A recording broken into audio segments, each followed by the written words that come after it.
Well, the atmosphere inside Vipe Sports Stadium is at a fever pitch as the Houston faithful are ready to cheer on the hometown Headhunters in their first home game of the 25th anniversary season of the Simulation Football League.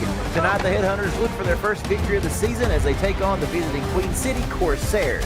Good evening, everyone. Cameron Duty here, and I'm delighted to welcome back my buddy Stephen Mullinax back to the broadcast booth. Stephen, Queen City showed signs of promise last year, finishing 6-6 on the season. They start this year 1-0 with a victory over Detroit. For Houston, they've got high hopes of a successful season as well after a postseason run in season 24. But what keys do you have for these two squads to grab the W tonight? Cam, it is good to be back. Hello, SFL. Yes, for me, keys to the game. The Headhunters for Houston had 2 interceptions and a fumble against Washington in week 1 that aided in their loss. That's despite having the lead in the fourth quarter. So Houston must take better care of the ball in late game situations. And for the Corsairs, Queen City's offensive line must do a better job of opening up rushing lanes for Charlie Baker, as establishing a consistent running game will be key to limiting Houston's offensive opportunity. Well, here we go. Excited to be back in the booth with each and every one of you, and you're not going to want to go anywhere for the next hour and a half or so. Kickoff is underway into the back of the end zone for a touchback as Queen City will come out from the 20-yard line, led by quarterback Silas Christensen, his first season here with Queen City, an acquisition from Bossier City. Had a good first game out for this Corsair team. Let's see what happens here. 1st and 10 with 2 men in the backfield, 2 receivers spread out wide. And now we see motion. That is the tight end, James Matthew Jr.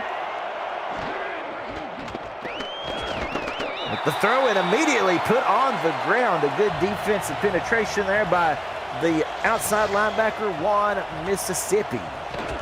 Yeah, Cameron, this has continued from last week. Queen City had a lot of trouble with Detroit's pass rush. Actually, Silas Christensen went down 4 times, so 4 sacks in week 1. This offensive line's got to do a better job of recognizing that rusher coming off the edge. First play goes for -3, 2nd and 13. We see motion out of the backfield for Queen City. That's the halfback, Charlie Baker. Now better protection this time. Christensen to throw, and he gets hit, obliterated. The ball is live, and falling on it is Kai Pickle, the guard. Another loss of 10. This couldn't go much worse for Queen City to start the game off. You're absolutely right. This is a nightmare situation to start a game. Having a sack turn into the very next play into a fumble, making this a 3rd and 23 deep in your end zone. If I'm Queen City, I might just run this ball and punt it away and just thank my blessings that they didn't get the ball here in a takeaway. With number 98, defensive tackle Anthony Stover with the hit, and you are correct on that, Stephen, as they run it right up the middle, try to give some room for the punter, and it's 4th and 22. Yeah, when you come into somebody else's house, you want to establish a certain mentality, and that first series allows you to do that when you get the ball, but man, this is just the opposite of what you want if you're Queen City. Trace Welsh on for the kick, and it's going to give prime real estate.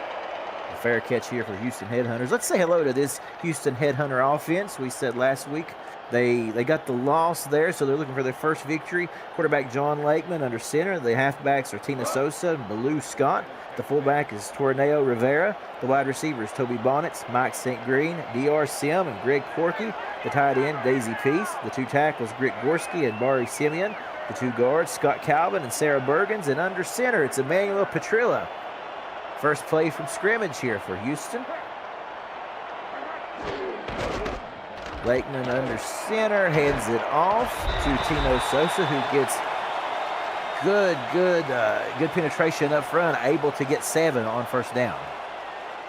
Yeah, Cam, there were a lot of questions about how Houston was going to replace the production of Josh Slapp after losing their star running back in the offseason. They've answered with a great combo of Sosa and Scott, over 100 yards last week.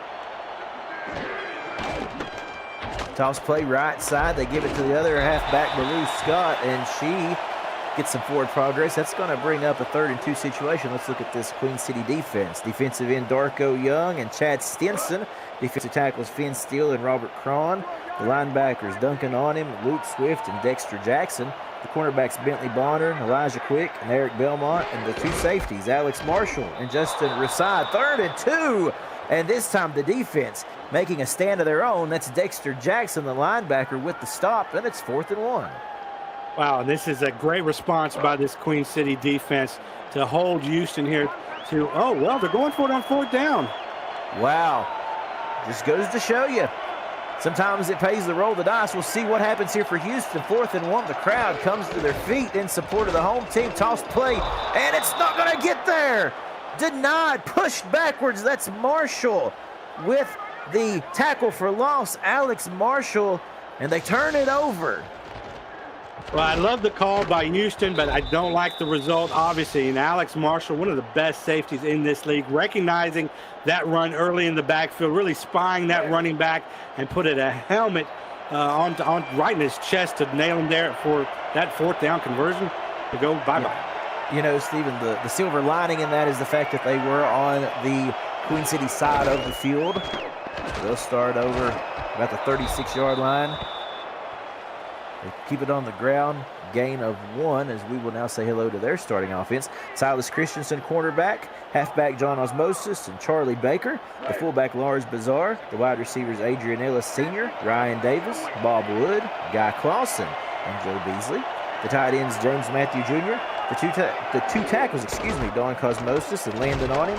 And then it's Kai Pickle and Demon Pickle on the line on the guard side of things there. This time, though, the run goes nowhere. And so right now, obviously, Stephen, we're seeing just 2 teams running into 2 brick walls at the moment. Yeah, big defensive battle and an early 3rd down opportunity here.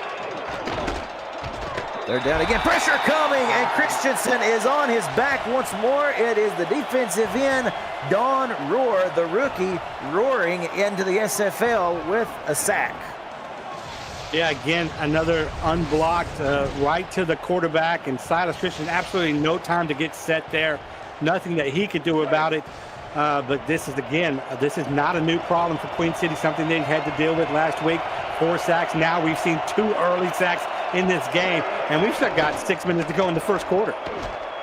Don Rohr, 6'1", 260 pounds, making his presence known early in this game. The punt is a good one by Trace Welsh, and it is returned by the return team there, Greg Corky and the Headhunters, as we have 5:58, as you mentioned, Stephen, left in this first quarter. A whole lot of action already, or at least excitement, but not much productivity. Yeah, as you can see in the graphic of the total yards, a -20 for Queen City, only 8 for Houston, so a little bit of a slow start is an understatement here, but we're still very early here in the first quarter.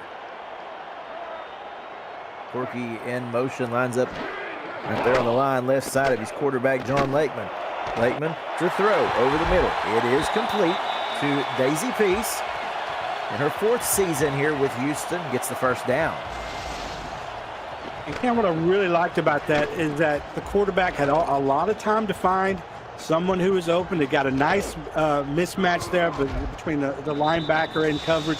But he had several options. He could have gone to the running back as a security blanket. It was wide open as well. So just a great job by the offensive coordinator, giving his quarterback not only time but a lot of options.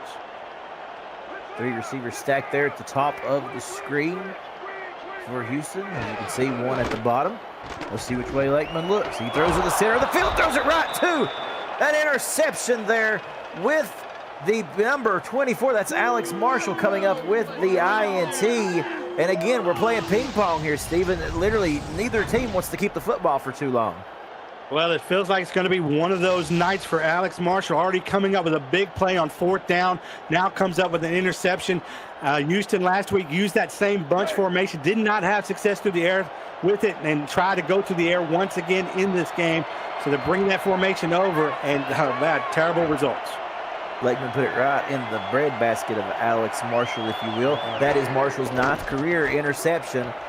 Now, Queen City trying to get some productivity here with Charlie Baker, able to weave her way in and out of traffic for a nice gain on 1st down. Look, this is what we talked about at the very beginning of this game, Cam. You know, Charlie Baker, the running back for Queen City, he needs his offensive line to create big running lanes for him like there. You know, in the last week, he had 56 yards on 15 carries, only averaged 2.4 yards per game. That's not going to get it done. This time they keep it on the ground once more. The two-headed tandem back there. Osmosis with the carry gets very close to first down yardage. Going to mark Osmosis just short there. And an important 3rd and 1 coming up here near midfield.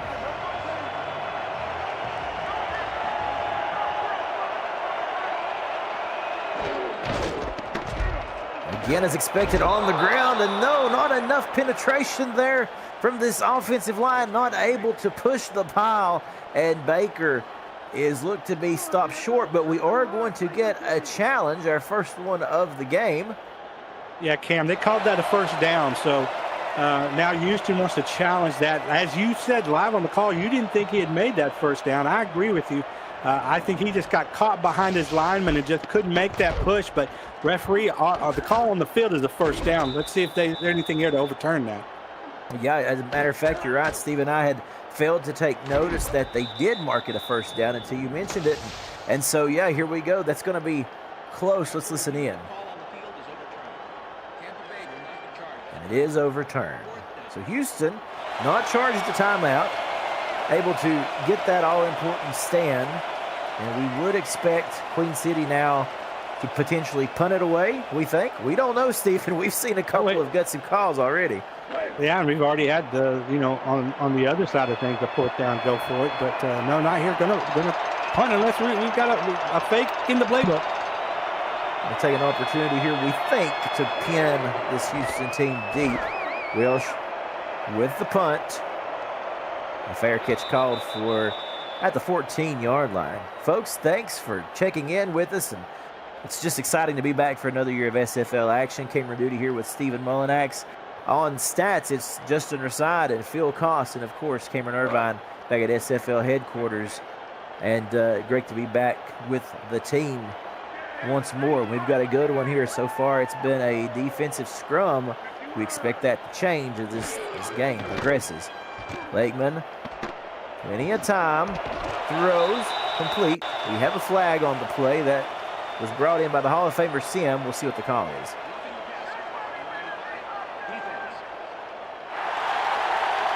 So they're going to get roughing the passer, and that's going to tack on some yardage there. Let's see what we see here, Stephen, on the replay. Oh, yeah. Yeah, I mean, there might be an argument kind of to be made, but look, I think the quarterback did an excellent job moving in the pocket, just allowed just enough time for his receiver to get open, to get that passing window just a crack open a little bit more. But what it also did was allow the defender to get right into his chest, but a gutsy play. Robert Cron was flagged for the infraction. Now it's a handoff running right side and room to run. Real estate out there for big number 21, Tino Sosa, for the first blockbuster play of the game, if you will, for the offense. You know what? I know I mentioned jock slap before, but this has been a big off-season topic, whether it was the production came from the player or from the coaching. I think we can argue after the first week it's a little bit of both. And Sosa there just taking advantage of what was clearly an open lane to the right-hand side. Alex Marshall trying to track him down, finally does, but not until after a huge gain. Tino Sosa coming over from the Nashville tempo to lend his services to this Houston team. Now Lakeman steps back a little bit, throws right into coverage, interception. This could be a pick six going the other way. One man to beat him. He does push him out of bounds. Dexter Jackson with the lengthy return, setting Queen City up in great field position. Watch him drop back into coverage here. Lakeman didn't even see him. Yeah, and you've got just two receivers out there that just do curl routes, and then you got Dexter Jackson kind of sitting in between them, and I'm not sure exactly where Lakeman was targeting there. It looked like he was targeting the outside receiver in Corky, but he seemed to hit the defender right in the chest, so clearly didn't see him. Third interception of the season for John Lakeman. And as we said, it sets Queen City up in a fantastic field position. First and 10, they do keep it on the ground, leaping over defenders that time is Charlie Baker. Let's say hello to this Houston defense. We haven't had a chance to do that yet. Defensive ends, Mac Dre and Don Rohr. The defensive tackles, Alex Dominguez and Anthony Stover. The linebackers, Jason Peace, Garrett Evans, Juan Mississippi, and Blake Crazy. The cornerbacks are Dustin Sikossi, John Barnhart, and Kyle Cash. We'll stop right there as Matthew Jr. brings in a reception. And 3rd and 5 coming up. I'll complete the lineup here on the defensive side for Houston. The safeties, Guy Incognito, Al Ingram III, and Chris Henry rounding it out there, Steve. Big play here. Good to see Queen City start to get their best playmaker, in my opinion, involved in Jake Matthews Jr. 3rd and 5, the crowd to their feet, throwing to the end zone and overthrows his man. Ryan Davis was the intended target.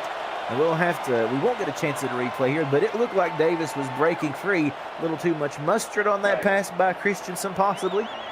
I think Ryan Davis knew that he had an opportunity to snag that ball and just missed it. That's why you saw the overreaction by him afterwards. He had a chance to bring that in and just couldn't do it.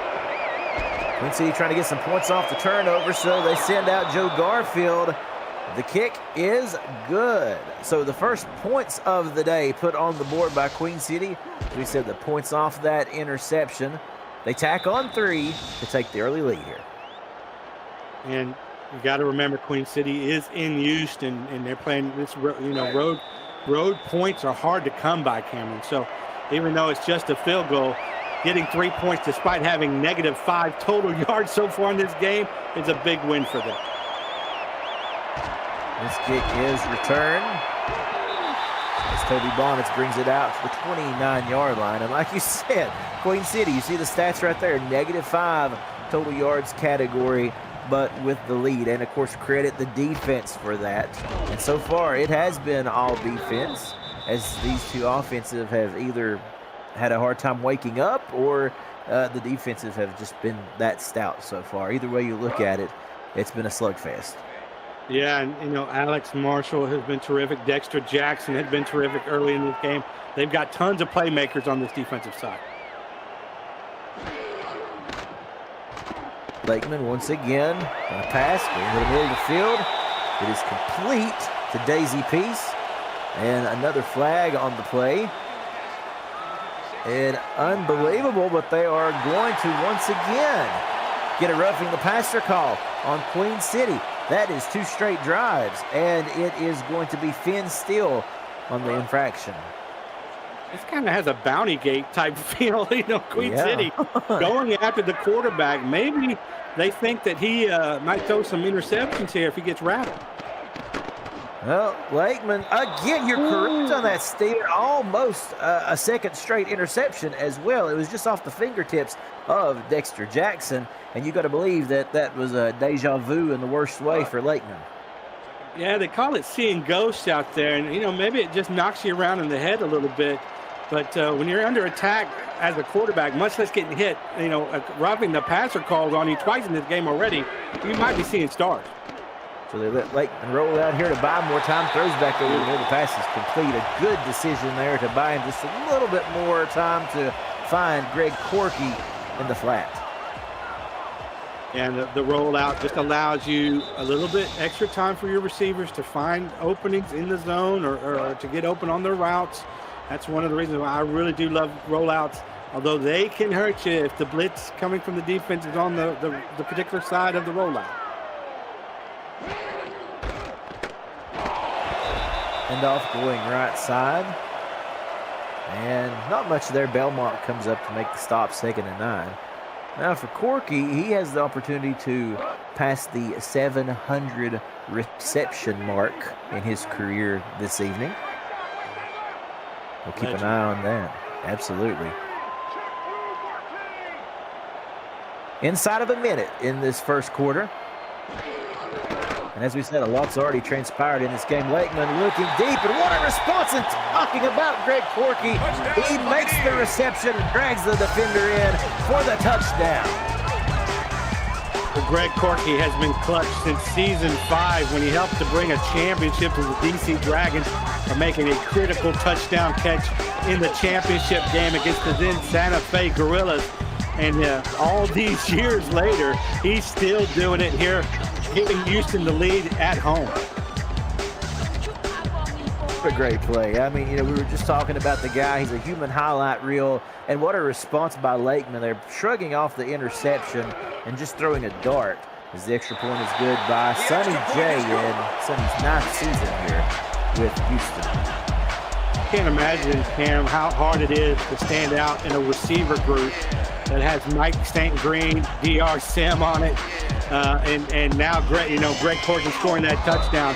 It's just a plethora of offensive weapons, and all three of those guys get theirs.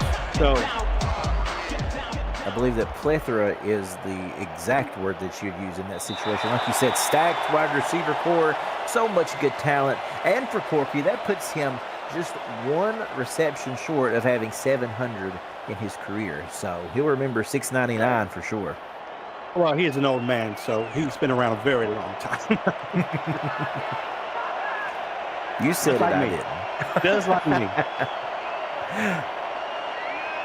All right, so Queen City now trying to just get some positive offensive yards. They send Ryan Davis in motion. Christensen keeping it on the ground, finally gets him back in the positive territory at least with Charlie Baker. A 6-yard gain, 2nd and 4. Yeah, no reason to panic here.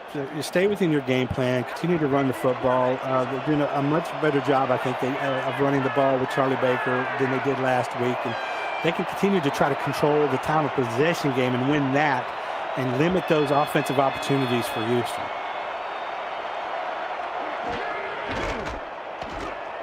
Handoff once more to Osmosis, and so far struggling to get Osmosis going, but it's great defensive play such as that by one Mississippi makes it hard on these halfbacks. Well, yeah, that's the key to controlling the time of or winning that time of possession, is that you do have to have a successful running game. 1 quarter in the books, a lot of exciting action already, and so much more to go. Houston leads Queen City 7-3 at the end of the first on the Virtual Football Network.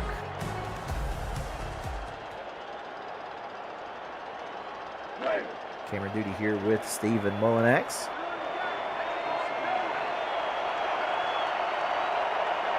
Just center side and Phil Cost in the stats truck, and Cameron Irvine at SFL headquarters. Start of this 2nd quarter, we thank all of you for tuning in and watching with us tonight.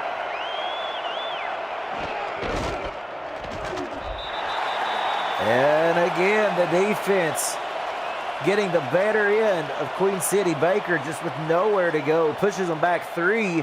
That's 4th and 4. And that's Jason Peace. I was just waiting to see. I know we've heard a lot about some of the other players like Juan Mississippi in this game, but Jason Peace is a monster in the middle, one of the best linebackers in the game, and it was only a matter of time before he can get involved.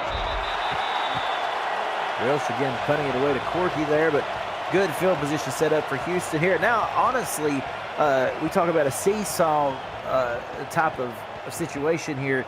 You had Houston who really couldn't get anything going. Their offense, unfortunately, had the turnovers early on. Queen City took the early lead, but now Houston has shown up, Stephen, and they have a chance with a big drive here to maybe put some separation between themselves and Queen City. You're absolutely right. We will see if it happens as the handoff runs left side with Sosa and gets about 3 on the carry. You know what? I'm just tired of seeing that -2, that negative number up there for Queen City. I feel like they've gained more than what the negative is showing, but it's just hard to stomach that this game is as close as it is based on those stats up there. Toss play, left side, cutting the edge and able to make a first down out of it was the halfback, Malou Scott, and she just found a hole where we didn't think there was one to be had. Yeah, wow. Maybe take a look and see if she stepped out of bounds there. There might be a red hanky that comes out. Doesn't look like there's going to be. Might be a little bit just too early in the game to do it. Maybe they're just choosing to hold off on that, and it looks like they are. But, man, Baloo Scott, coming from, I know she played in Seattle and with that organization, and now really trying to establish a name in a new place. And what better way than that kind of run? Toby Bonnet's in motion to the bottom of the screen, sending the full house downfield. Lakeman finds his man. That is Toby Bonnet for the touchdown. So two explosive passing plays. You had the big bomb to Corky on the last drive, and now delivering once more. Here's Lakeman to number 10, Toby Bonnets. Well, it's just a question of who can out-athletic the other when it's one-on-one like this. And, wow, the speed to get ahead of the defender there. Just a great job at getting in front, giving his quarterback a lot of space to throw that ball and delivering the perfect ball to his receiver so he has time to run out the tackle. What a great play. And now, whew, boy, Queen City, the alarm bells are going off for sure. Sonny J's extra point is good. A three-play, 50-yard drive that just took over a minute. Now, how big does that no challenge loom in Queen City Psyche on that run by Baloo Scott? That's true, because it just could change absolutely what the play call would be, and then you never know what your defense might do or might stop, and that might not be resulted in the plays. But at this point, you can't look back, you can't second guess. All you can do is just try to do your best to score, and that's really what Queen City needs. They need to put together a positive instead of a negative drive and get some points on the board. They don't need to take one huge bite out of the apple here. They just need to nibble away at it. But at some point, they're probably going to have to throw out the game plan a bit and then throw this football. So Corky and Bonnets with reception touchdowns for the Headhunters. That is Bonnets' first as an SFL Pro. So congratulations there. Oh, wow. Yeah, absolutely. And again, we see Queen City struggles here, not able to push the pile or anything, and there's another negative yard in the rushing category. Give a lot of credit to this Houston defense.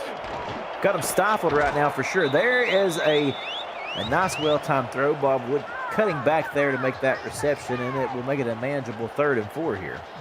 And this is maybe what Queen City needs to do here. They need to maybe more of the dink and dunk, but certainly get the passing game going here. And obviously we've talked about the importance of a steady, consistent rushing game. But as that scoreboard starts to get lopsided, your playbook gets shortened. Pressure coming. Steps up, shakes it off, throws it. The pass is complete. Oh, my goodness. And it was Baker who, as we said, on the ground, not able to make much happen. But how clutch was that reception by Charlie Baker? Somebody check Christensen's composure. It must be set at 1,000 because the dude stepped with all this pressure in front of him, able to get away from a defender that was hanging all over him and still have the patience to find the open man. That was a clutch 3rd down play. And that was the big Hall of Famer, Alex Dominguez.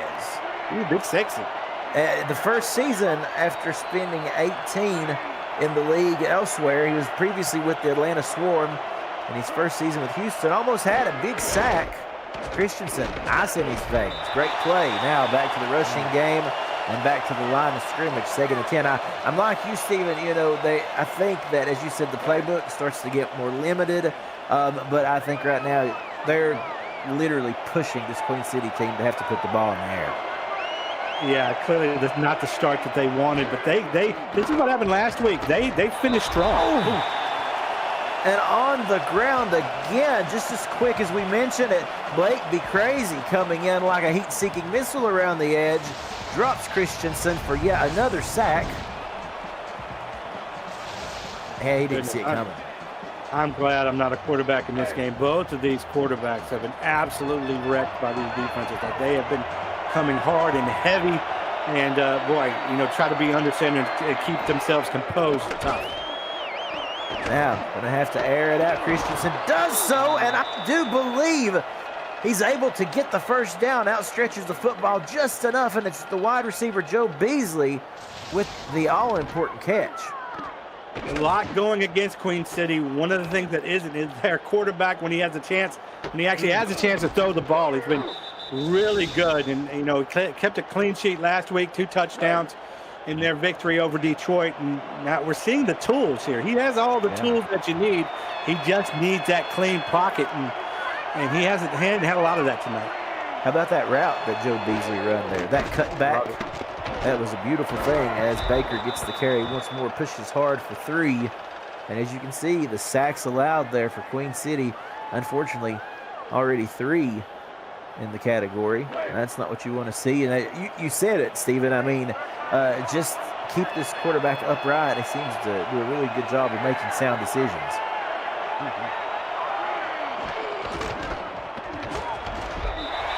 On to carry.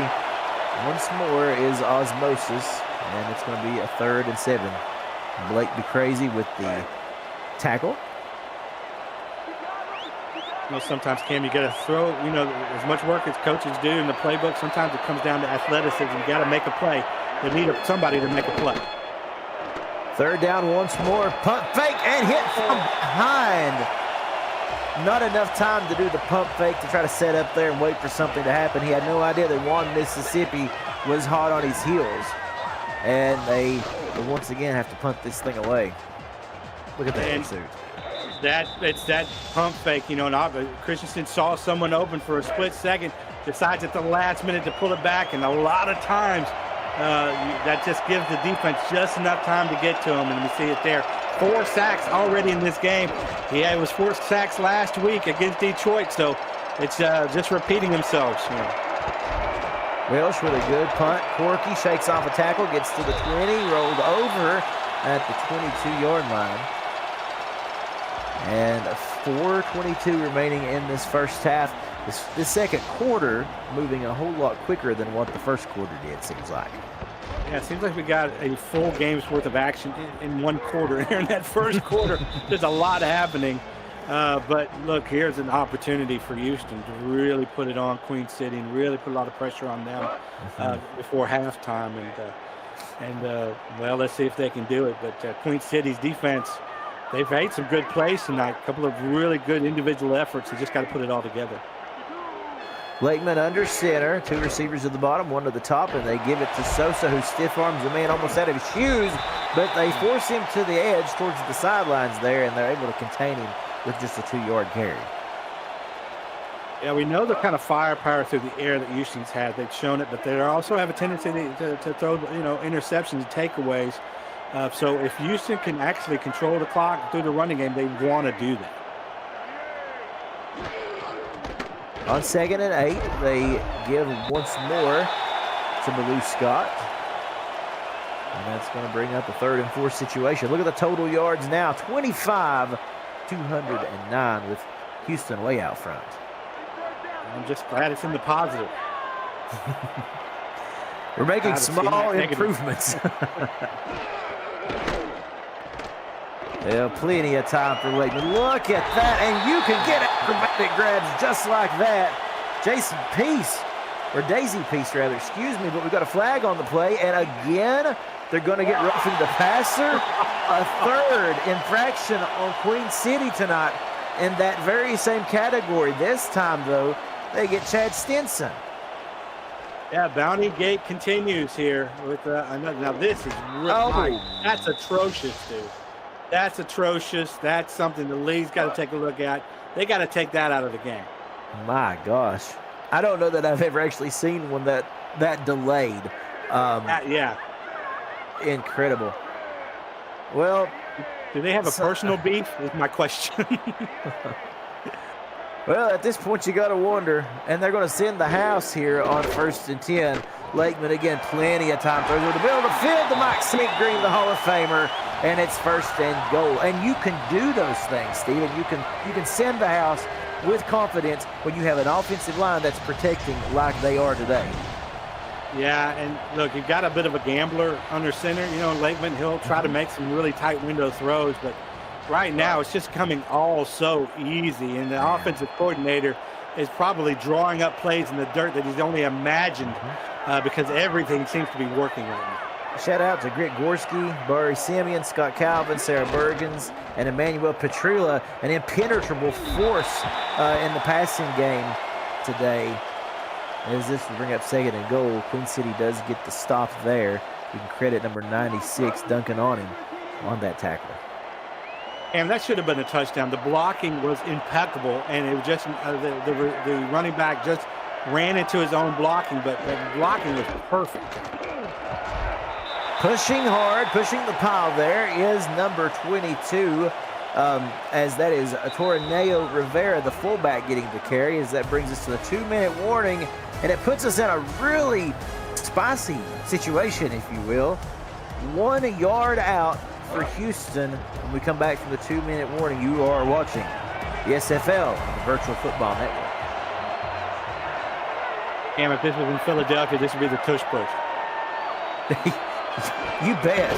And this time we get the shovel pass and a walk-in by Baloo Scott for the touchdown. The Headhunters go up by 17. Yeah, and Queen City, boy, it's still early in this game, right? We're knocking on the door of halftime, and we're going to need a really big second half, something we haven't seen from Queen City's offense. But for Houston, it's just all working right now. The entire platter, the entire menu, everything, the running game, the passing game, it's all clicking, and you just want to continue that here in the second half. Sometimes, though, a team will get overconfident, they'll take their foot off the gas and allow the other team to get in it. And I think certainly if you're a Queen City fan, that's what you're hoping for in the second half, and not all these dour looks and heads down like we're seeing on the sidelines right now. Yeah, the extra point by Sonny J is good. And for Queen City, your best bet scenario here, take this minute 58 and use it to your advantage, use it to your possession. You do not want Houston to get the ball back, certainly, before halftime with another chance to put points on the board. As this kick return, we got a little bit of life here. Shaking and baking by Bob Wood down the sidelines, close to midfield. And that is the answer that they needed from some category at this point. They just need some positive yardage.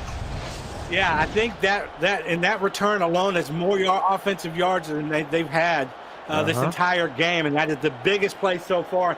And, man, you really need it now. They've got a limited amount of time on the clock, but they can still get into some kind of scoring range relatively easy here.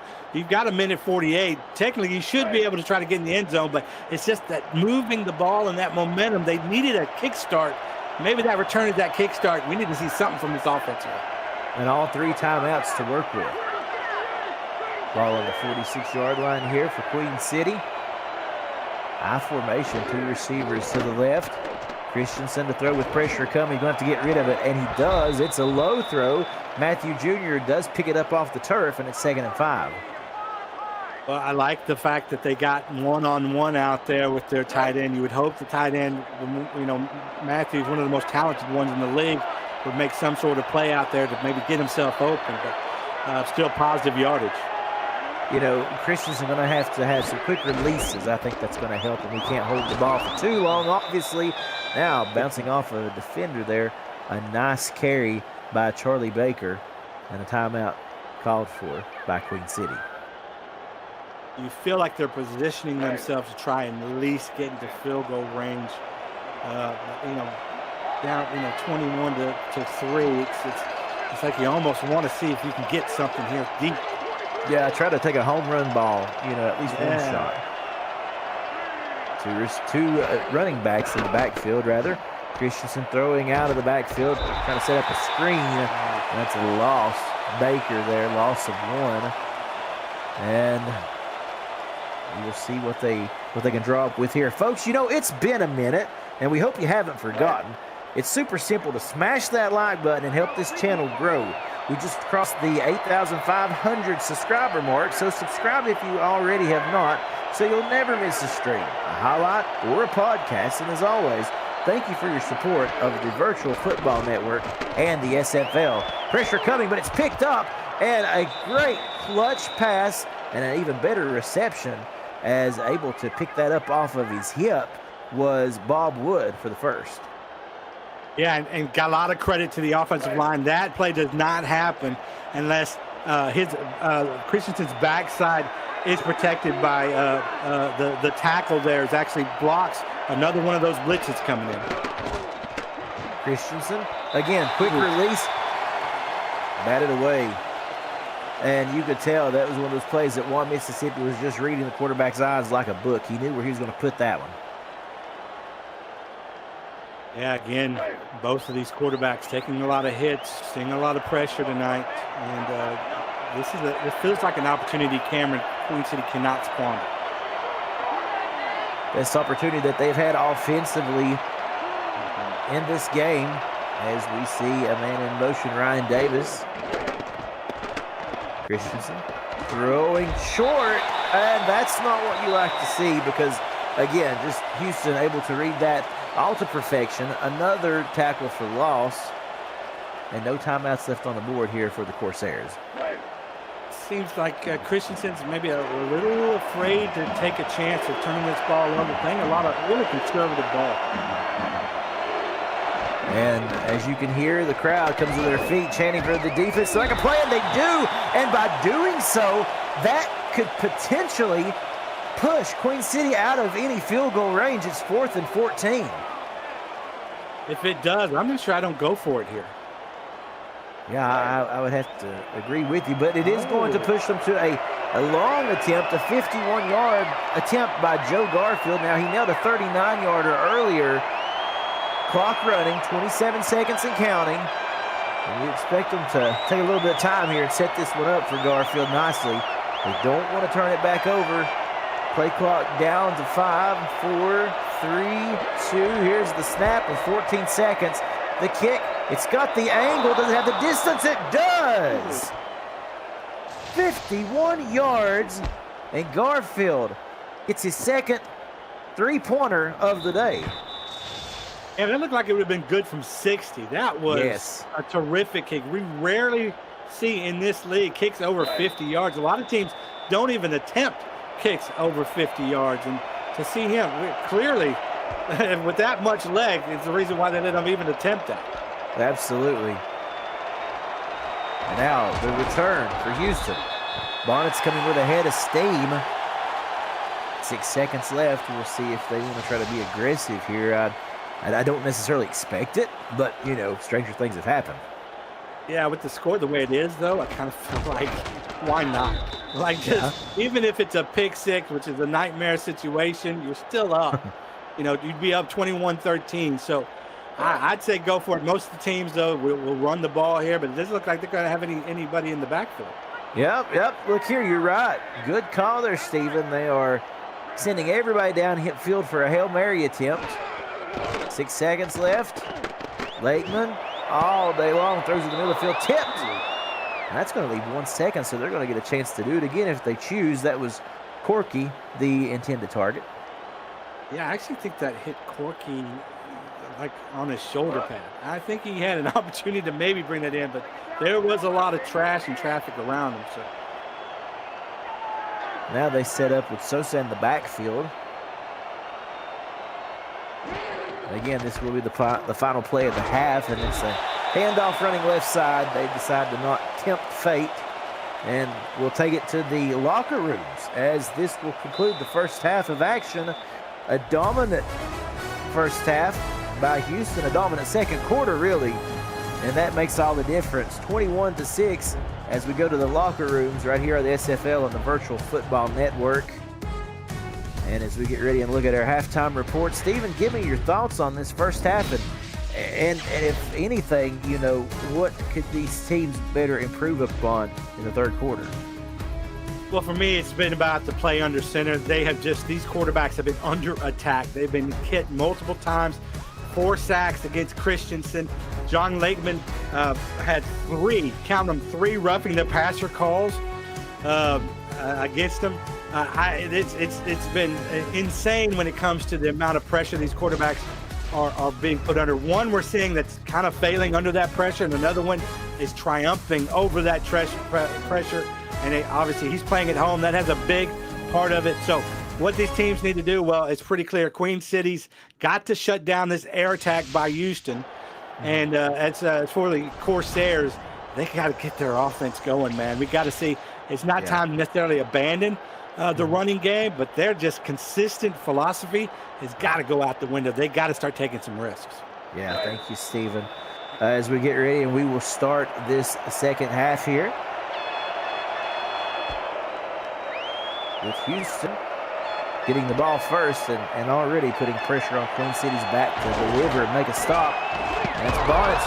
Oh, the ball did come out, and I believe it is Queen City who gets it back. Bob Wood with the fumble recovery. Oh, I'd like to see who made the hit.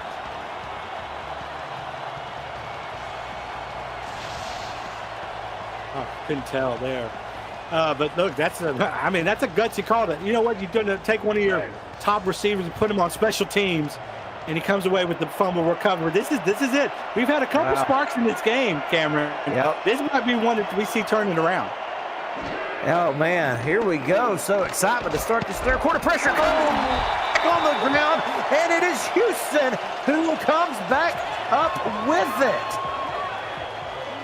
My goodness. Insane. Sorry, Cam. Yes, insane. This is just back and forth, back-to-back fumbles. One on special teams, one by the quarterback. We talked at halftime about these quarterbacks being under attack, and a perfect example there. Second play in the second half. Don Rohr able to force that football loose. And I tell you who I feel for most of anyone is Cameron Irvine, because he's going to have to figure out which highlights to put in the highlight package for Monday night. I mean, we've seen a little bit of everything in this game. Bulldozer. That's Sosa knocking 2 defenders down for a gain of 5. Well, that's what happens. Your players start making plays like that when that momentum, they can feel the momentum. They've already got the home crowd in their back pocket, and now they're feeling the momentum off that fumble recovery. A little bit down, they fumble it off the special teams return, but man, coming back with a bang.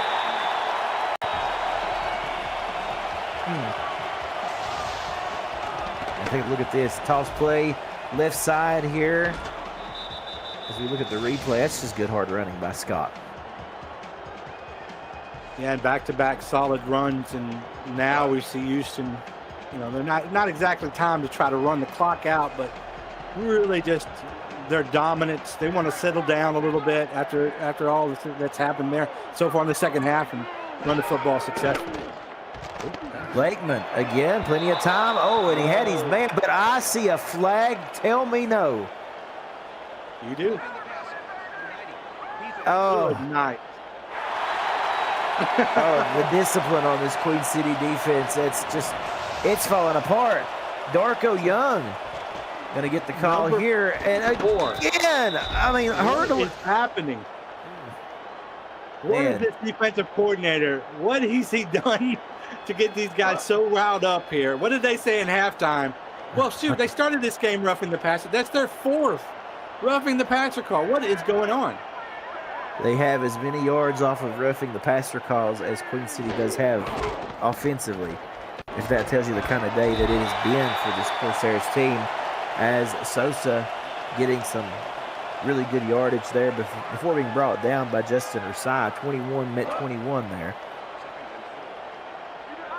Big credit goes out to Lakeman, despite the dirty play, really, seriously, Queen City. Still able to come out and lead this offense and lead them through the air. Keeping it on the ground. Good pursuit off the edge by Luke Swift. Just wanted to make sure that Blue Scott wasn't going to be able to turn the corner there. Last week against Detroit, Queen City's combo of Alex Marshall and Luke Swift combined came for 22 tackles, and they both had an interception each. And it looks like both are kind of continuing their trends here into this second game. Picks up the first down. And again, you've got Houston here with, of course, assistance from the roughing the passer penalty, and now able to move the ball down the field, already in field goal range here, and it's just going south at the moment for Queen City.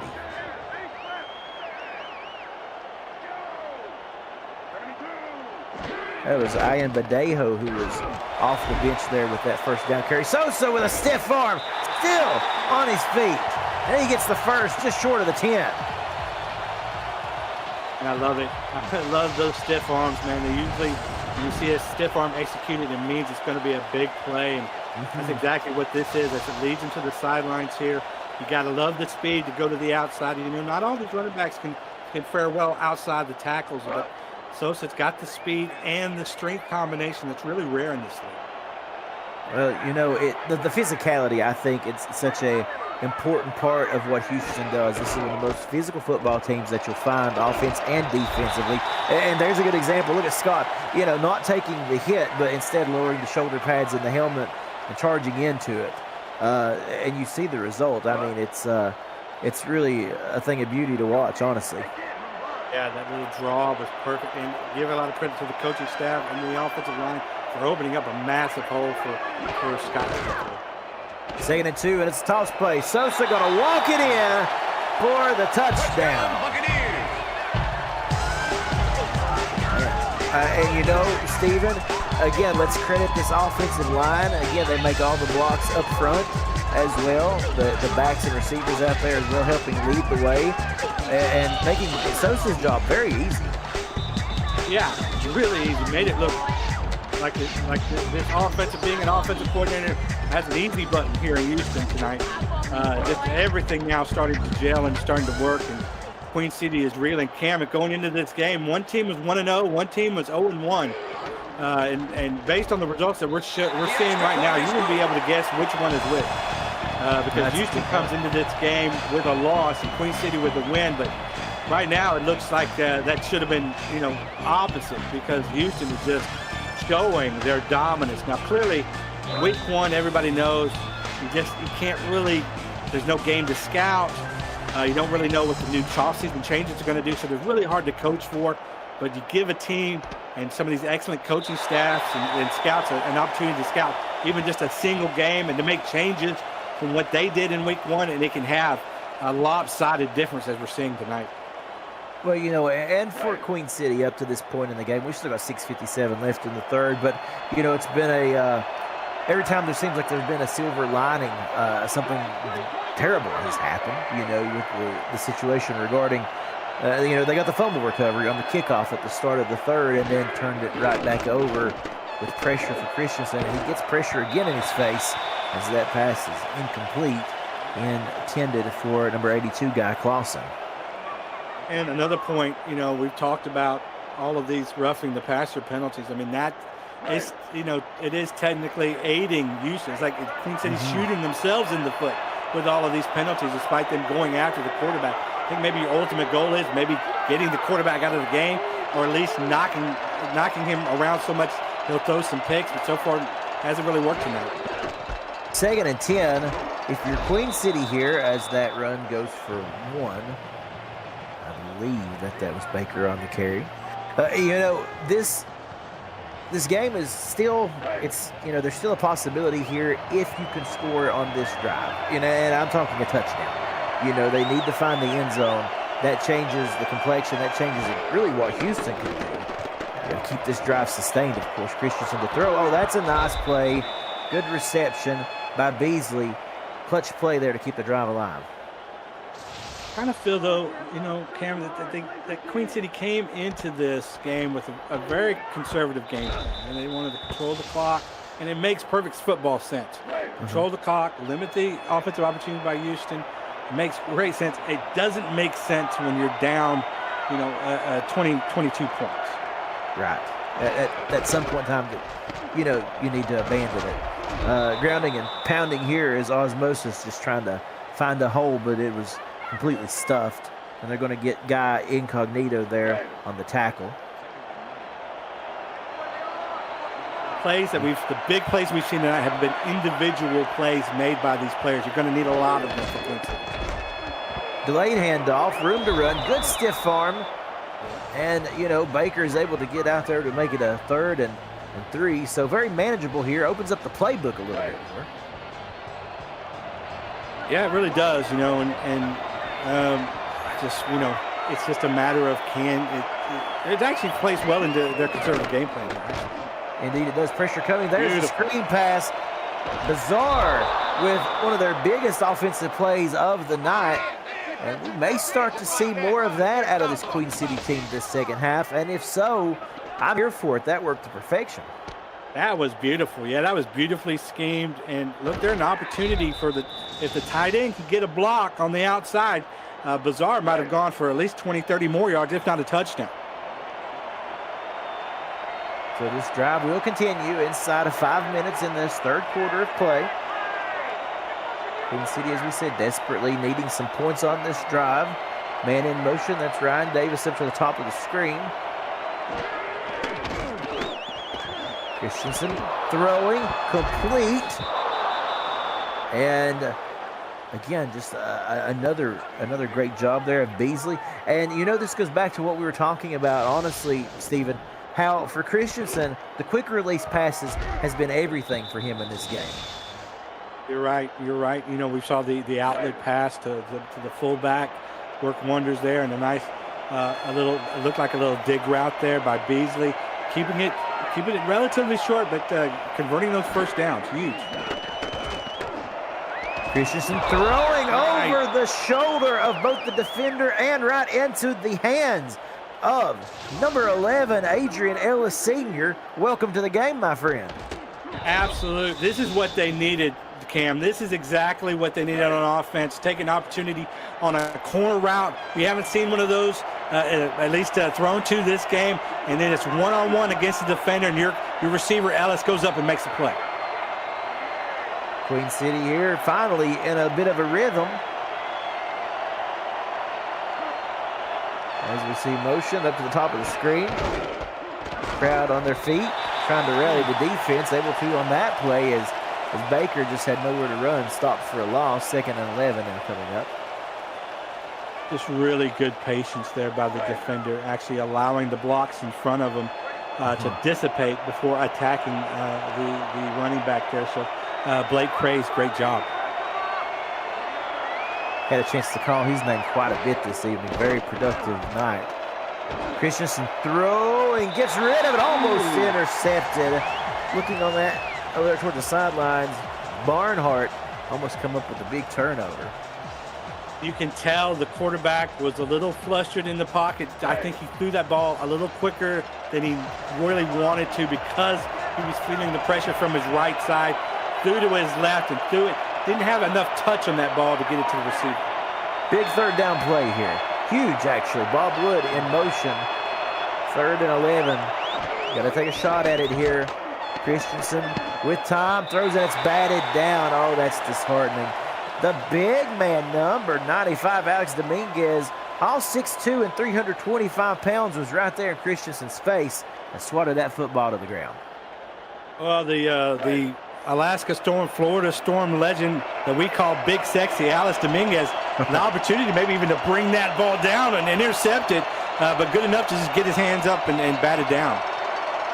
Here's the snap, the hold, and again, I get 3 for 3 today for Joe Garfield. He has been the only man able to put points on the board for Queen City so far in this game. But you know what? That you take the points. You hope for a touchdown there, but for Queen City, get a start moving in a positive direction. Over 100 yards total here, getting things together as it is now 324 yards total for Houston, 118 for Corsairs, excuse me. And that was absolutely, Cam, the best offensive series from Queen City that we have seen. And let's not forget, they were really one knockdown pass away from being in the end zone. So yes, you got to take that as a positive in this game where there's not been very many positives even on the yardage screen for you in this game. But yeah, down 28-9 now. We need to see the Queen City defense that locked down Detroit last week. We need to see that defense now. And they've got to limit what Houston does here. They can't give away any points. 28-9, the score here late in the 3rd quarter. As you said, Stephen, it's this Queen City defense looking to come up with a big stop. Sosa, room to run. Going to get at least 6, 7, almost, they're going to say 9 yards there. And it is 2nd and 1. Again, Sosa with the stiff arm, and you just feel it coming when they let him get to the edge. Hard guy to bring, well, really to corral. Look at that hit. Good night. Yeah, he's saying slap who? I mean, goodness gracious. A play like that against a linebacker? Are you kidding me? I mean, this guy's really feeling himself, and there's no reason why he shouldn't be. Averaging a whopping 6.2 yards a carry. Just give him the ball the rest of the game, and he'll just waste it away. And they give it to Blue Scott, who gets the first. And that's really how it's been this entire game, hasn't it, Stephen? I mean, you've got, you get the more sustained run with Sosa, but then they go back to it with Scott in the short yardage situation. It's just a good mix right there, a good blend. It wasn't that long ago, Cam, when the idea of having 2 star running backs on a team was a laughable notion.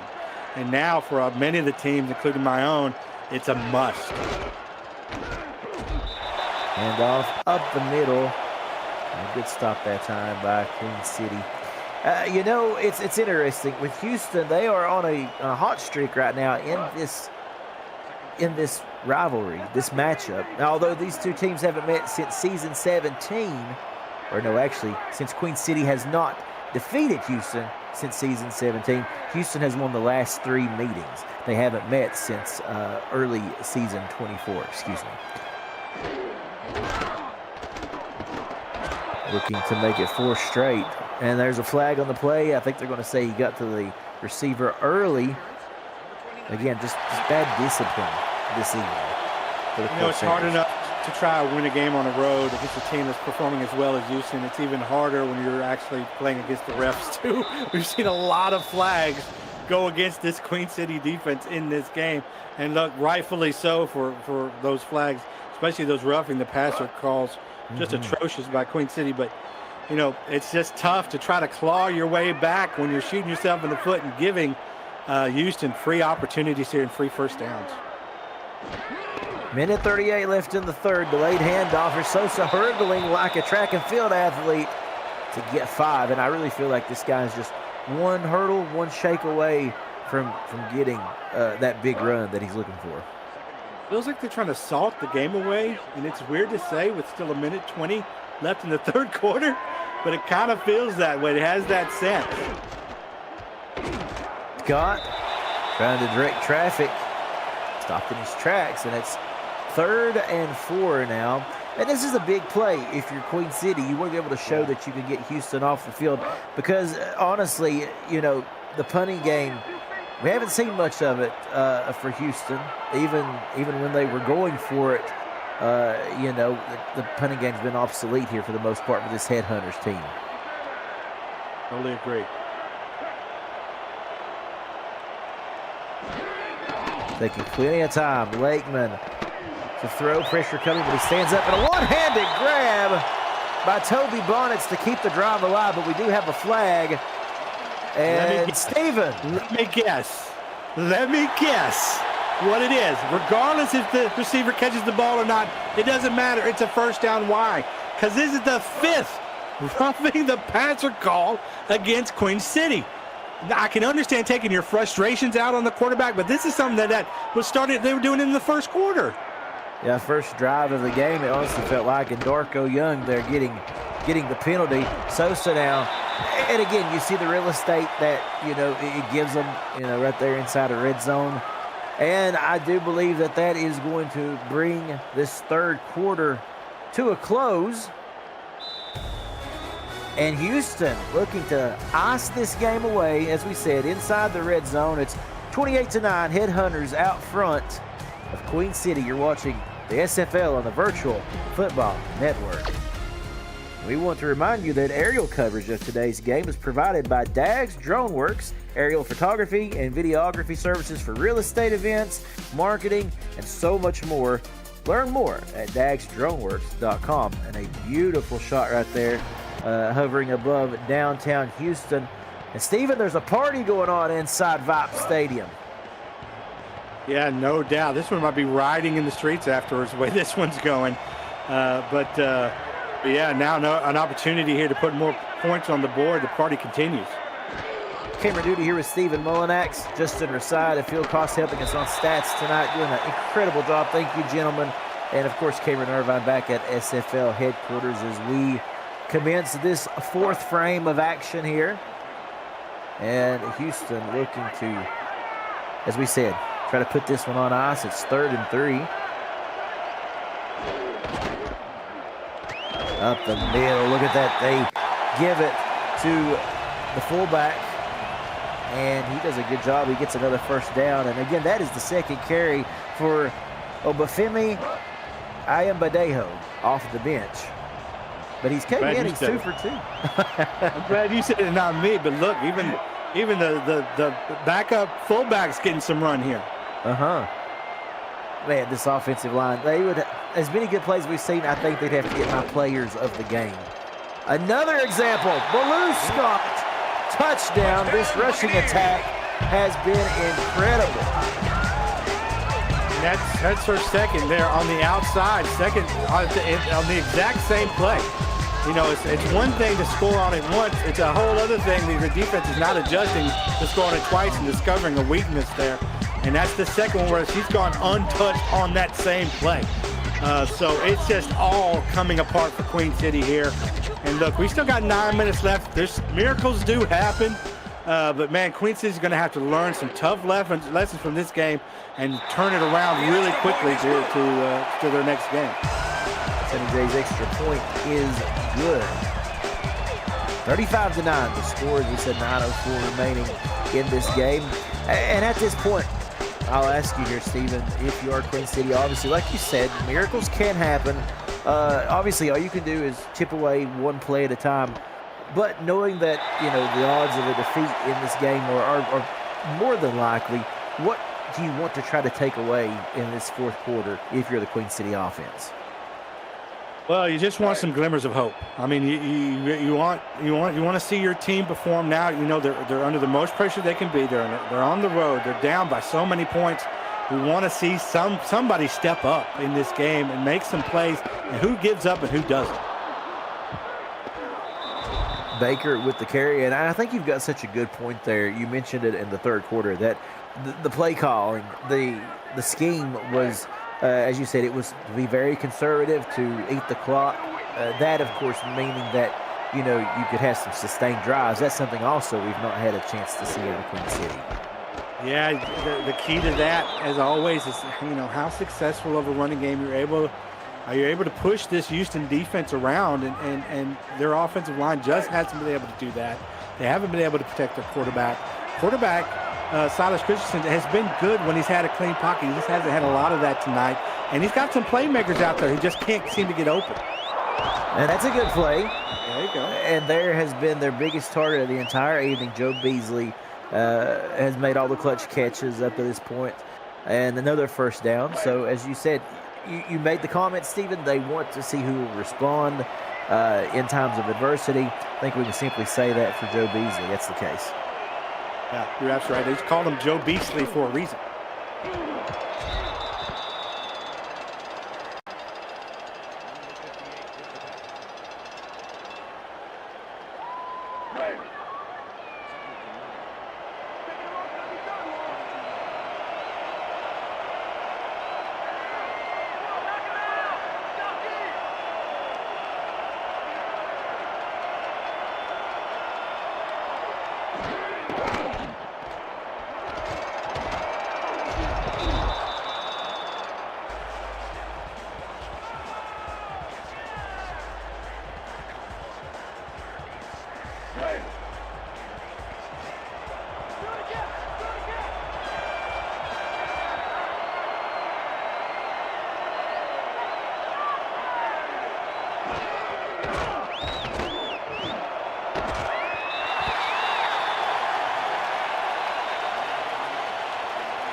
Back to the 29-yard line. Hey, folks, we want to remind you that you're watching the Simulation Football League right here on the Virtual Football Network. This week on the VFN will feature SFL Week 2 action Sunday through Monday, the UFL Saturday, Tuesday, and Friday. Then we come back to the SFL in Week 3, Saturday and Sunday. Listen, folks, no other network gives you more football. And if you love football, this is the place for you. 24 hours a day, 7 days a week, 365 days out of the year. The SFL lives on the Virtual Football Network. And as we come back to the field, we have another roughing the passer penalty on Queen City. I mean, this game is going to live in infamy. This is the sixth roughing the passer, and it's just as egregious as probably 3 or 4 of them at least. This should not happen. I'm not sure why it's happening. You know, at this point, you would think that it would be frustration, but I mean, I'm sure Queen City's coaching staff is just as surprised and shocked as we are. Clock running here, 6:29 left in the fourth, and this really, I don't think the score shows just that, how much of a topsy-turvy game this has been in some aspects.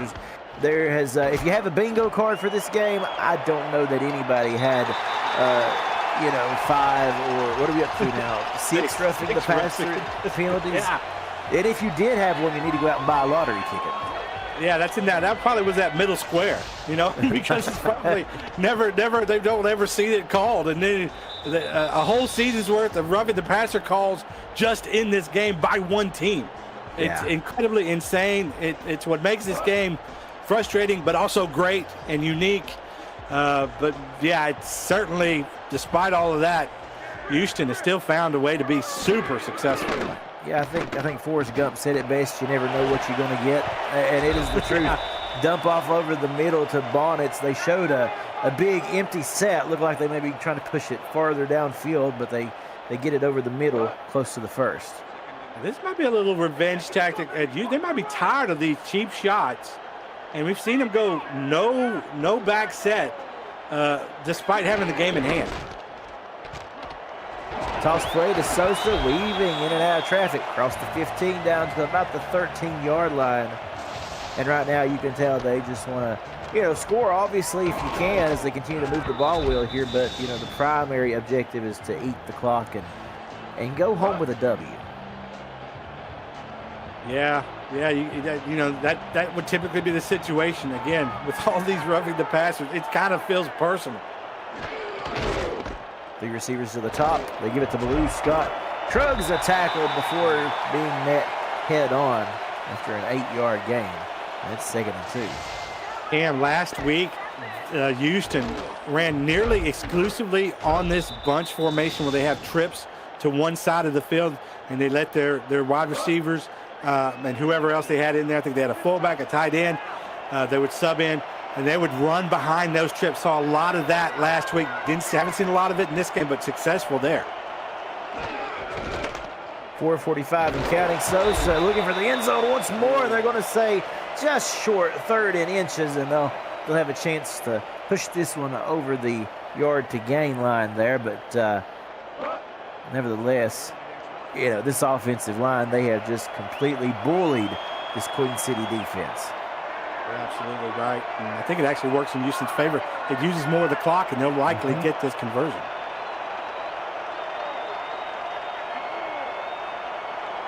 Running the clock down. It's close to the 4-minute mark. They give. Yeah, there's that first by Cornel Rivera. Getting in on the action now. Just a few yards from the promised land. 1st and goal. And everything now, we've seen the whole gamut of the playbook. Fullback dive. We've seen them do that with a backup earlier in this quarter. But now let's look for this opportunity. Blue Scott to the outside. We've seen it work twice. Will it work a 3rd time? Yep. If and when they get to the edge, it's been all over. But the crying, as they say. And a lot of crying happening now. Yeah. Play clock down to 2. Looking towards the edge again. Scott still on her feet, but pushed back that time.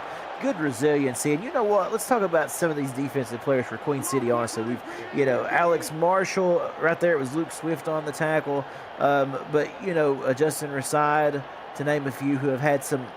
Dexter Jackson, probably the most prominent of that defensive squad today, played their hearts out. Big plays early and often in this game before it got out of hand. And played with, so much passion. They went beyond when they should have a lot of this game. Yeah. So they're really pumped up in this game to get after the quarterback, and 6 times when they weren't supposed to. They were hyped up. The secondary played the best football of the defense, nice. No doubt. And there's another good stop. As again, it's Luke Swift coming in and working hard, trying to keep them out of the end zone. Every point still matters. I mean, you do not want to let the opposing opponent continue to run the football down your throat and get points off of it. I've been on many times on the side of the losing side of games like this, and you're just really reaching for straws, man. You're just trying to find some glimmer of hope that you can carry into the next game, maybe some lesson that you can learn to change your playbook, to put your players in better position to win. Play clock down to 3. Toss play. Blue. There it is. Walking in for the touchdown. And yet another from Blue Scott. It's 41-6. Well, welcome to Houston, Blue Skies. I mean, in her second game here in Houston, absolutely killing it, and has had an excellent running duo. You know, we talked about them, Sosa and Scott, having over 100 yards last week. This week, they've been absolutely dominant, and it's just, wow. If you've got to face this team and the prospect of, one, a quarterback who got hit a ton tonight and was still able to complete his passes and lead the team down with some explosive plays on the offensive side of the ball. They've got so many weapons in Bonnet, in St. Green, that we actually hadn't heard a lot from. DR Sim we had heard a lot from. We know what they can do. They're both legendary players. DR Sim, a Hall of Famer, and Greg Corky's been great tonight. And then you throw in the running combination of Sosa and Scott. Again, it's just the word we used earlier tonight was plethora, and it is absolutely correct. They've got so much on offense, and then we're not even talking about the defense, who just limited this Queen City team to 9 points tonight. Maybe they can get some more on the board here, get some garbage time, maybe a garbage time score or two, but it's been a tremendous, really, performance in this home opener for Houston, both sides of the ball. Talking about Sosa and Scott there, you got to say Houston, they have a halfback duo, and that's exactly what they wanted. They worried about it with the slat being gone, but, you know, I don't think they need to worry. I mean, these two, you know, combined have done a nice job. As that brings us to the 2-minute warning. Houston, happy in H-Town this evening with a runaway victory over the Queen City Corsairs. Sure to come. You're watching the SFL on the Virtual Football Network. Cameron Duty and Stephen Mullinax here. Justin Reside and Phil Koss in the stats truck. Cameron Irvine at SFL HQ. Throwing, bobbled, almost intercepted. It was just about time to take some kneel downs there, as that was just almost a big-time turnover on behalf of Houston. That's 3rd and 10. I tell you what, there was Bob Wood was wide open on a fade route, but the formation had him curl back. If he had just kept going, it would have been a wide open touchdown. Ryan Davis in motion. Christensen throwing out of the backfield, and you got Baker stopping the clock on 4th and 7. You know they're going to have to go for it here, or you expect them to anyway. I certainly wouldn't expect anything else. But, you know, right there, that's the conservative part of the gameplay. And basically, this Houston defense, Stephen, has taken away anything downfield. Because you mentioned the wide receiving core of Houston. Well, Queen City's got some weapons, too. We'll talk about them in just a second. 4th and 7, throws off the hand of the intended target, and that's Davis. And there's one of them. Speaking of, Adrian Ellis Sr., Ryan Davis, Bob Wood, Guy Clausen, Joe Beasley, James Matthew Jr. This team is stacked with some good receivers, and Houston just took it all away today. They did, and they showed a stat here earlier. You can see it up on the screen. 5 of 16 on 3rd down. That's not going to get it done. 3rd down is when you need your playmakers to step up. You need a quarterback throw an accurate ball. A lot of times those are going to be passes to convert those 3rd downs, especially tonight with the running game struggling for Queen City. And Houston's defense just clamped down on 3rd down. And they've been benefiting all night long from that, on top of all those penalties. Blue Scott still running wild here. A yard short of the first. Then Queen City has to call a timeout. I shouldn't say has to. They choose to call a timeout in this situation. Need a mercy rule here in the SFL.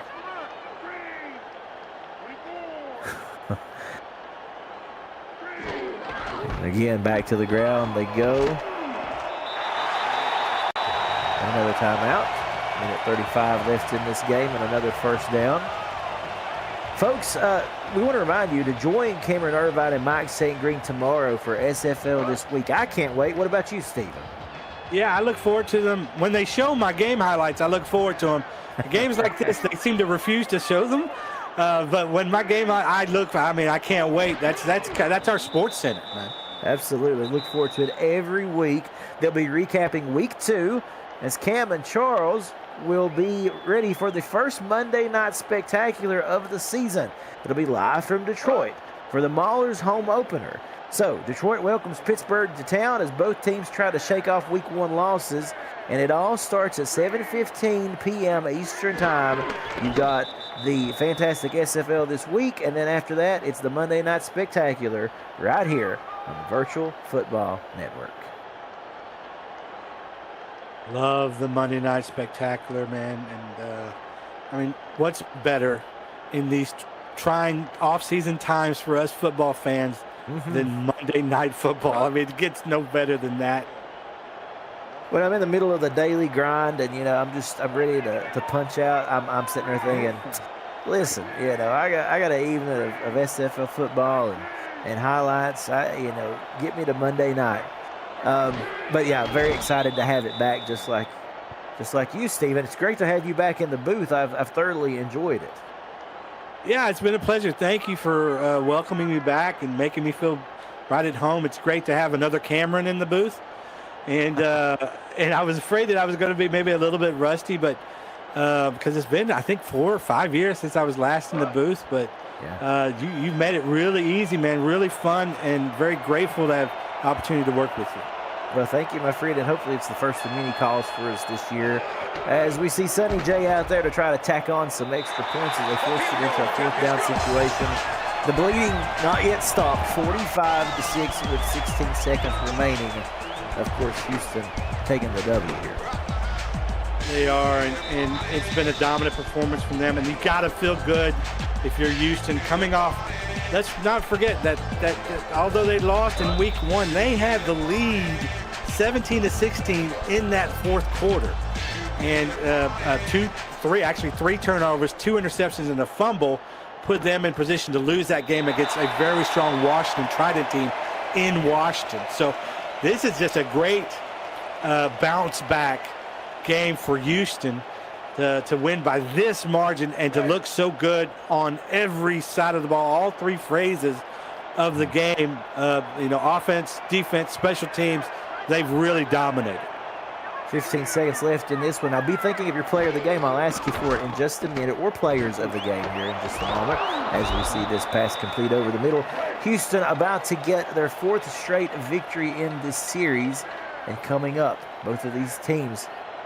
Queen City will have a bye week to kind of think things over as the clock hits 0 there. They'll have a chance to regroup. And for Houston, they'll go on the road to face the Fort Worth Toros in a divisional matchup on July the 26th at 9 p.m. Eastern. Final score, Houston 45, Queen City 9.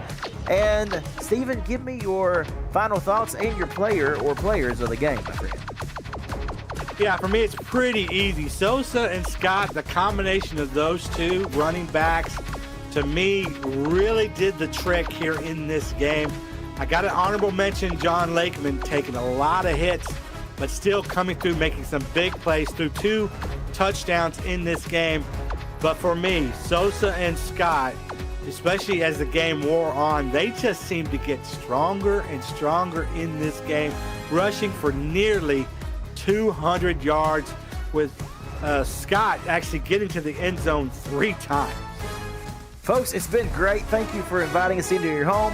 For Cameron Irvine, Justin Raside, Phil Cost, and my buddy Stephen Mullinax, my name's Cameron Duty. Take care of yourselves, and we'll see you tomorrow night for the Monday Night Spectacular and SFL this week on the Virtual Football Network. Have a good night.